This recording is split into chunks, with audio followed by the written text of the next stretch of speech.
நான் இந்த படத்தோட வசனகர்த்தா லியாக்கத் அலி கான். என்னை வசனகர்த்தா ஆக்கினதும் இயக்குனர் ஆக்கினதும் கேப்டன் விஜயகாந்த் அவர்கள் தான். செல்வமணி அவர்களை இயக்குனர் ஆக்கினதும் விஜயகாந்த் அவர்கள் தான்.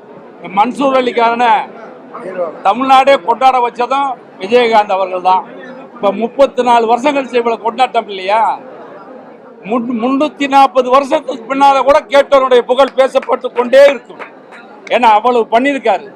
இன்னைக்கு இந்த படம் அவர் இல்லைன்னா செல்வமணி சொன்ன மாதிரி இன்னைக்கெல்லாம் அவர் இல்லைன்னா இந்த படத்தை கற்பனை பண்ணியே பார்த்துருக்க முடியாது. எவ்வளவு டைலாக் கொடுத்தாலும் பேசுவார். என்ன நீங்க ஷாக்கு வச்சாலும் நடிப்பார். டூப் இல்லாமல் நடிப்பார்.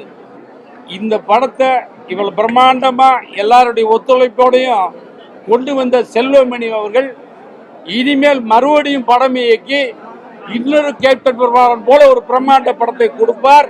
அது வெற்றி படமாக அமையும். அதற்கு உங்களுடைய ஆதரவெல்லாம் தேவை.